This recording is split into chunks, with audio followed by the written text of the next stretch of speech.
Quand la télévision vous rend service, c'est vous aider à mieux comprendre les faits. Et les faits sont sacrés à TV6. Les voici. Mediapart écrit que le BIR possède des bases secrètes pour torturer la minorité anglophone du pays, utilisant les méthodes que lui auraient enseignées Américains, Français et Israéliens. Ce sont des attaques injustes et iniques que Mediapart, journal français en ligne, dirige contre l'armée camerounaise, principalement contre l'unité d'élite qu'est le BIR, bataillon d'intervention rapide, qui a fait ses preuves contre le Boko Haram à l'extrême nord du pays et même en dehors des frontières nationales, et qui contrecarre les ambitions des séparatistes dans les régions du nord-ouest et du sud-ouest, n'ayant pas cédé le moindre centimètre carré du territoire national. Selon Mediapart, le BIR aurait des bases de torture secrètes dans lesquelles il torture la minorité anglophone du pays, très tendancieux. On pourrait dire que Mediapart ne connaît pas le BIR, ni réellement ce qui se passe dans le pays. Le BIR est une unité d'élite de l'armée camerounaise qui, jusqu'à présent, a su donner l'image d'une armée patriotique. Le BIR protège des populations camerounaises et même, à l'occasion, ne manque pas de s'investir dans des actions d'assistance civile. Par exemple, le BIR reconstruit les écoles détruites par les terroristes, engage des campagnes d'assistance médicale dans des zones sinistrées, etc., etc. Dire qu'il possède des bases de torture pour terroriser ces mêmes populations, cela procède de l'injure. Et le porte-parole du gouvernement, le ministre René Emmanuel Sadi, a vivement réagi contre telle allégation. Il a d'ailleurs fait un jour férié le dimanche 21 septembre, Mediapart ayant publié son brûlot samedi 20 septembre.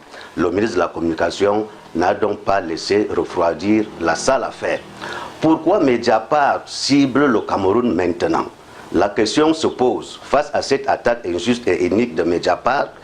Et pourquoi maintenant le président de la République, chef des armées, vient de convoquer un grand dialogue pour trouver les voies et moyens d'arrêter la crise qui se vit au nord-ouest et au sud-ouest. On voit tout l'engagement que suscite cette initiative, tout à l'intérieur du pays qu'à l'extérieur de celui-ci. C'est incontestablement un grand rendez-vous qui pourrait apporter la solution à la crise. Or, cette crise est par ailleurs qualifiée de crise anglophone par le fait qu'elle se déroule dans les régions anglophones du pays. Et les populations qui vivent dans ces régions, que l'on prétendait libérer, rejettent sans restriction l'idée de séparation qui est prônée par les soi-disant libérateurs. Or, ceux-ci croyaient qu'avec quelques exactions sur les populations, la destruction des écoles et des hôpitaux, la destruction des structures économiques des lieux, l'armée camerounaise, déjà occupée par le Boko Haram dans la partie septentrionale du pays, céderait facilement. Erreur. Même chose pensaient les séparatistes. L'âge avancé du président Paul Biya ne lui permettrait pas de résister longtemps. 3 ans après, le Vienne tient ferme, prend des initiatives comme celle du grand dialogue national. Les séparatistes sont donc en train d'échouer et les populations locales se rebiffent.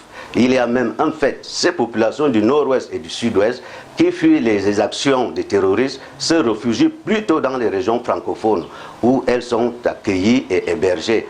Il n'y a donc pas un problème anglophone-francophone au Cameroun. Et dans l'armée du Cameroun, il y a tout aussi bien les anglophones que les francophones. Les petites insinuations de Mediapart ne peuvent pas prendre. Mais on remarque aussi que les attaques de Mediapart arrivent au moment où Vincent Bolloré a perdu la place portière de Douala. Et si cela a été ses fonctions au marché de dupes qui a été pratiqué, Bolloré payait 600 millions de francs CFA par an, alors que le nouveau partenaire paye 24 milliards de francs CFA par an. Tout se comprend. Alors, si c'est pour défendre Bolloré, Mediapart s'est placé à côté.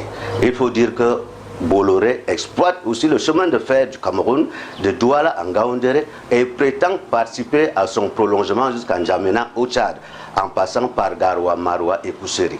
Peut-être, mais pour le moment, Bolloré n'a construit qu'une salle de cinéma à l'université de Yaoundé 1. Alors, attention, elle pourrait bien perdre tout ce qu'il exploite au Cameroun. Merci de nous rester fidèles. Notre devoir est de vous servir. TV6, la télé des peuples. Au revoir.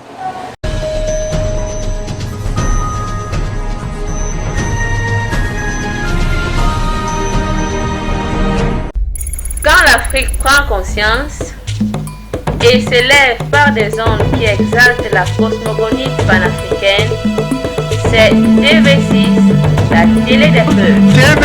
TV6 est une télévision qui colle avec l'actualité. Recevez TV6 sur tous les écrans. Votre télévision est regardée partout dans le monde.